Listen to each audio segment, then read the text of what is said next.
Hi, my name's Brad, and I'm a Safety and Compliance Manager for a factory in Maine. Let's talk about fire prevention. There are three concepts in fire prevention. These concepts are education, enforcement, and engineering. We're taught at an early age about fire prevention.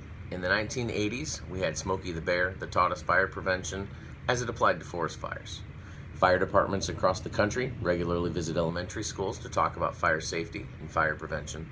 And elementary school students also take field trips to their local fire stations.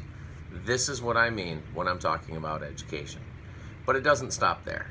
Fire prevention is a lifelong skill, and the education concerning it needs to be too. Another aspect of fire prevention is enforcement. Talking about enforcement usually suggests the picture of a police officer writing a speeding ticket. In this case, we're talking about fire marshal or the code enforcement officer of your local jurisdiction. These people have a duty to periodically inspect all non-residential facilities to make sure that they're complying with all the building codes surrounding fire prevention. This is also where we talk about permits and licenses that need to be applied for when constructing a building. Engineering for fire prevention is the final leg of the fire prevention tripod, although it can be quite costly if it doesn't happen first.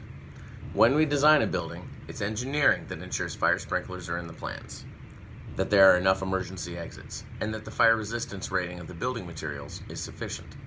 The plans drafted during the engineering process all need to follow the building code to get the licenses and permits that I previously mentioned.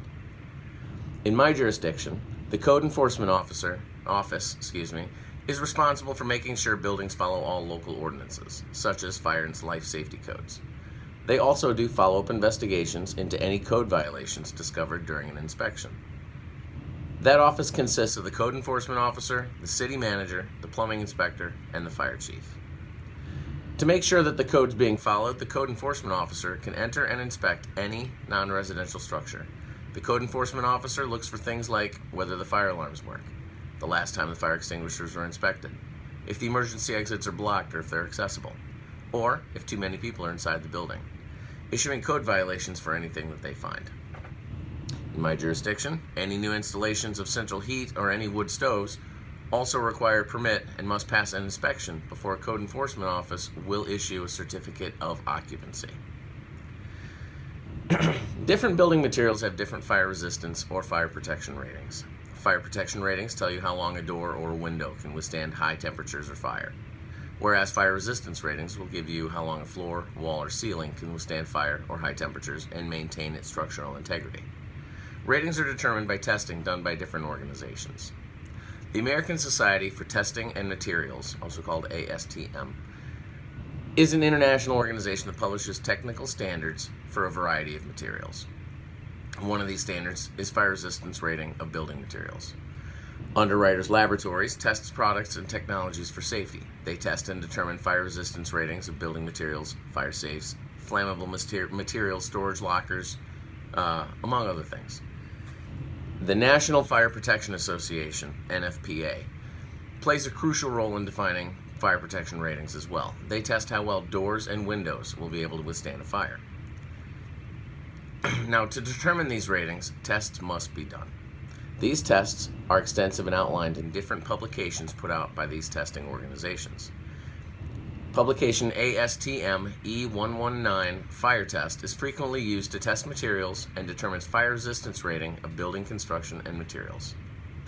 NFPA 252 and NFPA 257 are standards for testing fire protection ratings on doors and windows, respectively.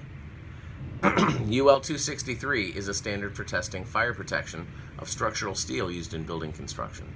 It simulates the types of fires that can occur in commercial buildings. Now, my jurisdiction enforces the Maine Uniform Building and Energy Code. Fire resistance rating is used throughout, and Section 302 specifically references fire resistance ratings for walls separating townhouses. In northern Maine, in rural northern Maine, there are a lot of older buildings. Many of these older buildings were built before most of the current fire codes were in place, and I'm certain some of them have not been kept up to code. Characteristics that you'll find of unsafe structures in my area include not having enough emergency exits or having them blocked.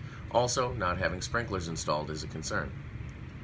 The building construction type in northern Maine that poses the biggest hazard for potential fire spread would be the old wooden residential structures.